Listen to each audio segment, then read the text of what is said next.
बिस्मिल्लाहिर्रहमानिर्रहीम। अस्सलाम वालेकुम नाज़रीन, आप यूट्यूब चैनल देख रहे हैं। मैं इमरान ख़ान हूँ।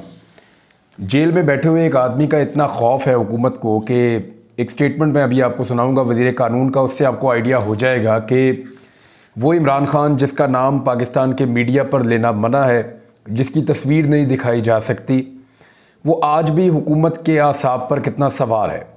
पाकिस्तान का कोई टीवी टॉक शो, पाकिस्तान के अंदर कोई न्यूज़ बुलेटिन या पाकिस्तान के किसी भी अखबार का फ्रंट पेज पाकिस्तान तहरीक इंसाफ की खबर के बगैर पूरा नहीं हो सकता। चाहे उनके ख़िलाफ़ दें, चाहे उनके हक़ में दें, चाहे उनका स्टेटमेंट बताएं या ना बताएं, तहरीक इंसाफ एक इतनी बड़ी हकीकत बन जाएगी या इमरान ख़ान एक इतनी बड़ी हकीकत इस मुल्क की सियासत की बन जाएंगे, इसका किसी को अंदाज़ा भी नहीं था। और जिस वक्त इमरान ख़ान को इक़्तिदार से अलग किया गया 10 अप्रैल 2022 को, उस वक्त तो बिल्कुल लोगों को अंदाज़ा नहीं था और सबको ये लगता था कि शायद ये आहिस्ता आहिस्ता ख़त्म हो जाएंगे, लेकिन उनकी ताकत में बहुत इजाफा हो गया। वैसे तो सारी ताकत अल्लाह ताला की है और अल्लाह जिसे चाहे नवाज दे। इमरान खान साहब ने एक स्टेटमेंट दिया, यहाँ से बात शुरू होती है। उन्होंने कहा, ख़त लिखने वाले जजेस को सलाम पेश करता हूँ, ख्वाहिश थी कि फुल कोर्ट इसकी समाअत करता, 7 जजेस का बेंच कमीशन से बेहतर है। शौकत अजीज़ सिद्दीकी या इससे भी पहले की तहकीकात करें। बुशरा बीबी को जहर दिया गया, इन्हें कुछ हुआ तो एस्टेब्लिशमेंट जिम्मेदार होगी। ये इमरान खान साहब का स्टेटमेंट है। लेकिन उन्होंने खत लिखने वाले जो जजेस हैं उनको सलाम पेश किया और फिर ये कहा कि फुल कोर्ट बनना चाहिए था, लेकिन जो 7 रुकनी एक बेंच बना है, लार्जर बेंच, वो बेहतर है। जो 1 रुकनी कमीशन बनाया जा रहा था उससे तो बेहतर है, ये इमरान खान साहब ने कहा। तो अब फुल कोर्ट का जो मुतालबा है वो बैरिस्टर गौहर साहब ने दोहराया भी। उन्होंने कहा कि बानी पाकिस्तान तहरीक इंसाफ इमरान खान साहब ने जजों के मामले पर चीफ जस्टिस से फुल कोर्ट बनाने का मुतालबा किया है और इमरान खान साहब का ये मुतालबा जो है ये पाकिस्तान तहरीक इंसाफ का मुतालबा बन चुका है। पाकिस्तान तहरीक इंसाफ बार बार इसके ऊपर आवाज़ उठा रही है। अब जब आज के दिन इसकी समाअत होगी 11 बजे के बाद, चीफ जस्टिस कादी फ़ायद ईसा साहब इसको सुनेंगे अपने लार्जर बेंच के अंदर बैठ कर, तो बहुत सारी नई चीज़ें आपके सामने आएंगी।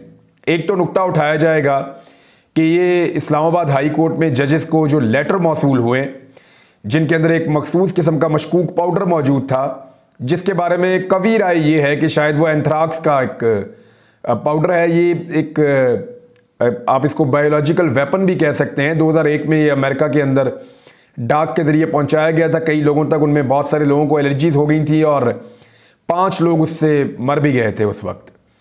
तो ये बैक्टीरिया एक किस्म का ये स्किन के ज़रिए से अटैक करता है, हवा में सांस के ज़रिए से भी अटैक करता है, यानी हवा में अगर फैल जाए तो सांस के अंदर दाखिल हो जाए, या अगर आपकी स्किन पे लग जाए तो वहाँ से ये बैक्टीरिया असर करता है और इसके बहुत सारे सिम्टम्स होते हैं।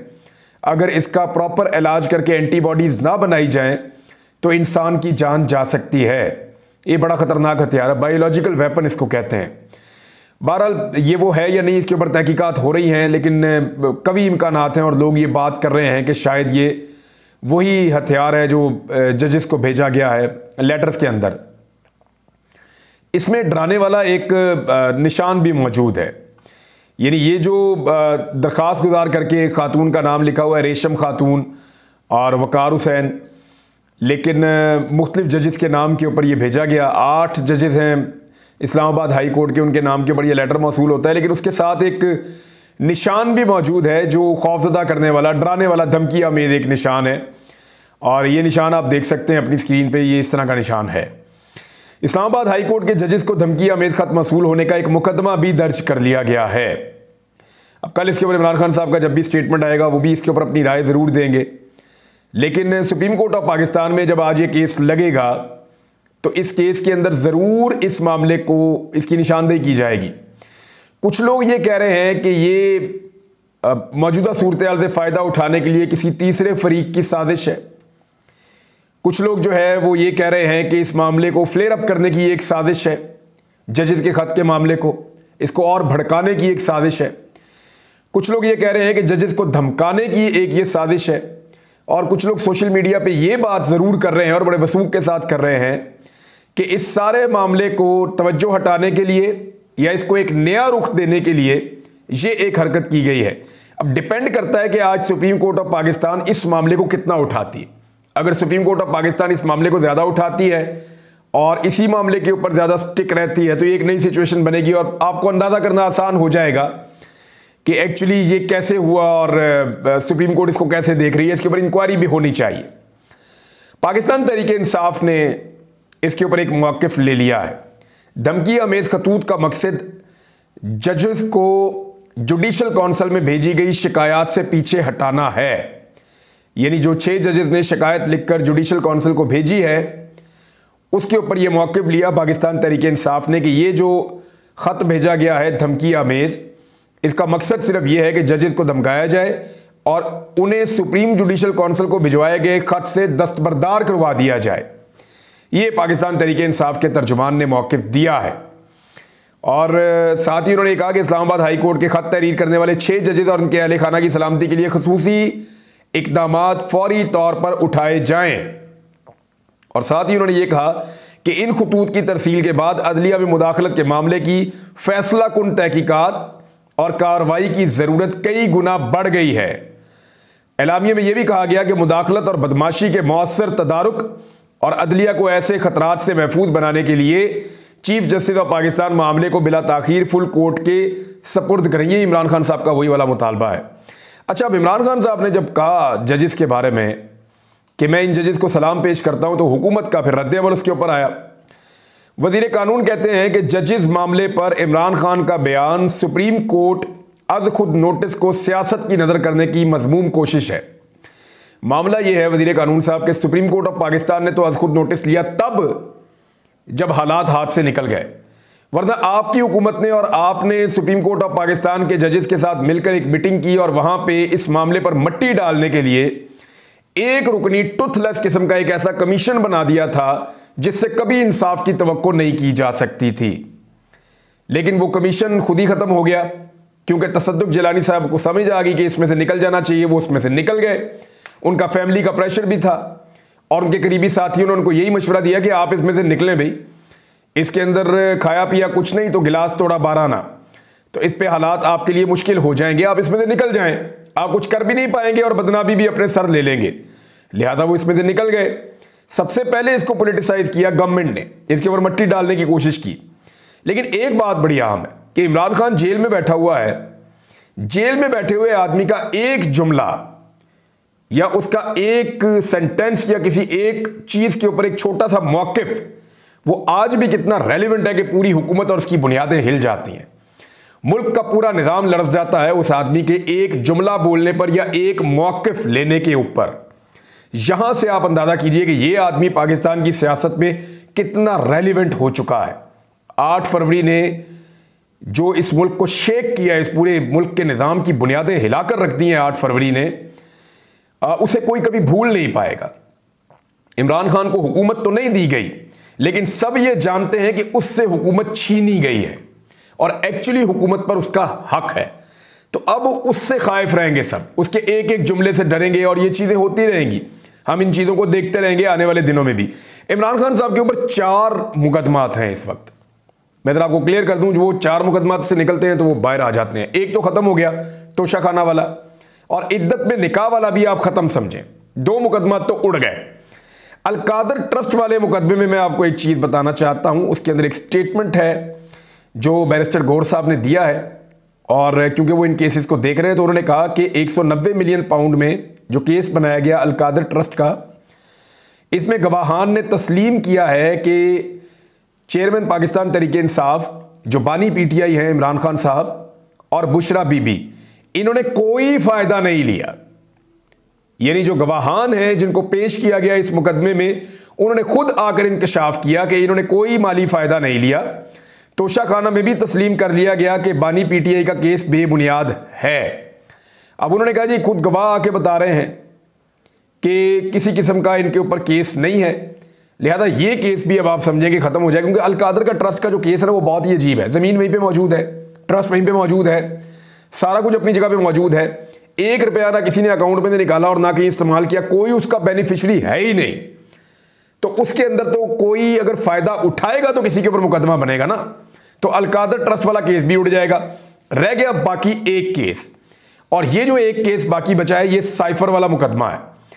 इसकी जो कल समाअत हुई है, आज दोबारा समाअत होनी है इसके बारे में। Chief justice Islamabad high court ने कहा कि हम चाहते हैं कि इसको आज के दिन में मुकम्मल कर लें। जो आज वाला दिन आप सुन रहे हैं अभी वीलॉग, इसी दिन की मैं बात कर रहा हूं कि वो चाह रहे हैं कि आज के दिन में इसको मुकम्मल कर लें, फिर बाद में इसके ऊपर फैसला महफूज होगा और फैसला सुना दिया जाएगा। साइफर केस के अंदर ऐसे ऐसे मजाक सामने आए हैं। आजम खान साहब का स्टेटमेंट जिसके ऊपर ये पूरा का पूरा मुकदमा खड़ा था, वो दो स्टेटमेंट हैं। एक स्टेटमेंट जब वो गायब हो गए और मंजरे आम पर आए अचानक अगस्त के मिड में, और उन्होंने मजिस्ट्रेट के सामने एक स्टेटमेंट दिया। दूसरा स्टेटमेंट उन्होंने वो वाला दिया जो वो अदालत में इमरान खान साहब की मौजूदगी में उन्होंने एक स्टेटमेंट दिया अडियाला जेल में, जिसपे इमरान खान साहब ने उनको एक थपकी भी दी थी। इन दोनों स्टेटमेंट्स के अंदर फर्क है। एक गवाह के जब दो बयानात के अंदर फर्क है, और दूसरा बयान उन्होंने अदालत के रूबरू उस वक्त दिया जब वहां पे मुल्जिम इमरान खान और बाकी लोग शाह महमूद कुरैशी साहब वगैरह मौजूद थे। और फिर इसके अंदर और बहुत सारी ट्रायल के अंदर जो है वो कबाहतें हैं, बहुत सारी जल्दबाजियां हैं, बहुत सारी गलतियां हैं, बहुत सारी उजलत है। वो एक एक करके सारी चीज़ें सामने आ रही हैं।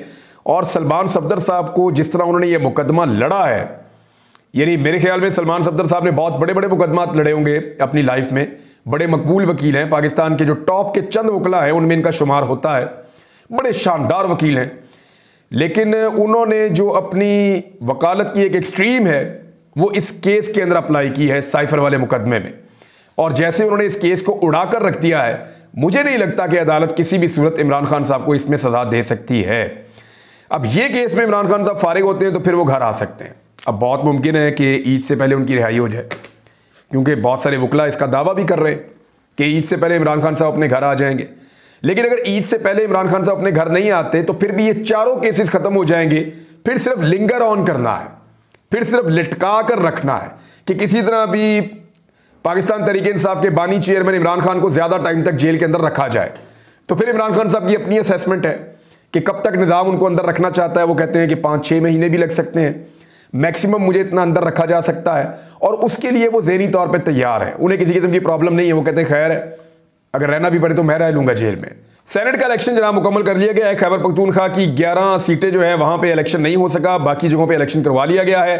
फैसल वाडा हैरत अंगेज तौर पे आज़ाद उम्मीदवार सेनेटर मुंतखब हो गए हैं। अब आप समझ जाएं वो कैसे मुंतखब हुए हैं। ये वो फैसल वाडा है जिनको पहले सेनेटर सीट से हटा दिया गया था, फिर इन्होंने एकदम पैंतरा बदला और फिर ये एक अलग साइड पर जाकर खड़े हो गए, इमरान खान साहब के खिलाफ हो गए। और उसके बाद फिर हमने देखा कि फैसल वाडा साहब की सारी चीज़ें लाइन पे आती गई।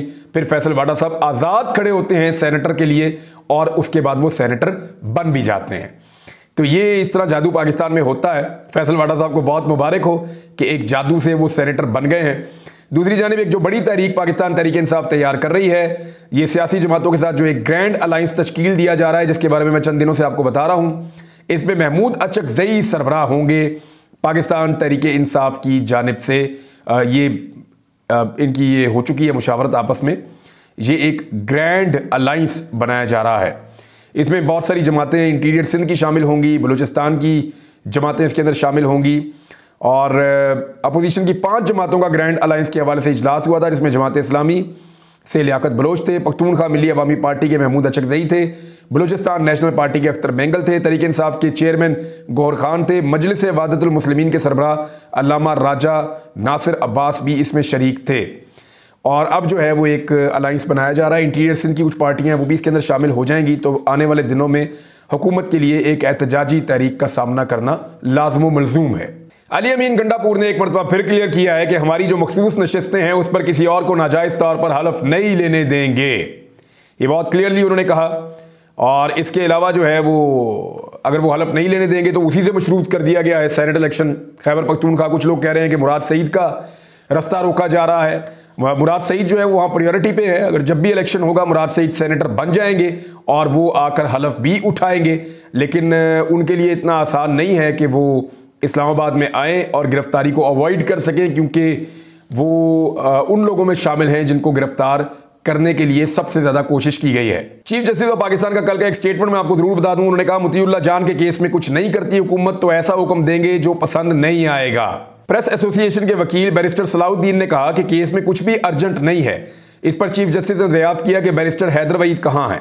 वकील ने बताया कि वो मीडिया रेगुलेशन से मुताल्लिक अपनी दरख्वास्त वापस लेना चाहते हैं। कादी फायदी सर ने कहा मगर वो अदालती कार्रवाई के लिए नहीं आए। क्या इनकी पटिशन आज़ादी इज़हार राय को यकीनी बनाती है या मजीद रोकती है? इनके केस में दरखास्त गुजार कौन थे? 2022 से ये दरखास्त किस बुनियाद पर दायर थी? क्या इनका मकसद पूरा हो गया है? अपनी जब बात जारी रखते हुए चीफ जस्टिस ने कहा कि दरखास्त गुजारों में कोई चकवाल का था, कोई इस्लामाबाद का, कौन सा मुश्तरका मफाद था जो इन दरखास्त गुजारों को साथ लाया था। देखें, जो मुकदमा बाकी सहाफ़ियों पर हुए ना, वो भी पाकिस्तान के मुख्तलिफ शहरों में हुए थे और धड़ाधड़ हुए थे। कादी फायदी साहब को मेरे ख्याल में अपने दौर के ऊपर ज़्यादा गौर करना चाहिए कि आज जब वो चीफ जस्टिस ऑफ पाकिस्तान हैं तो इस वक्त मीडिया आज़ाद है या नहीं है। बहुत अच्छी बात है, वो मोतीउल्लाह जान साहब को इंसाफ दिलाना चाहते हैं, बाकी सहाफ़ियों को इंसाफ दिलाना चाहते हैं, हमने भी उनके लिए आवाज़ उठाई है। लेकिन इस वक्त जो जुल्म और जबर हो रहा है, मीडिया पे जिस किस्म की पाबंदियां हैं, उनको भी कादी फायदी साहब को देखना चाहिए। अब तक के लिए इतना ही, अपना ख्याल रखिएगा, अपने चैनल का भी। अल्लाह हाफ़िज़।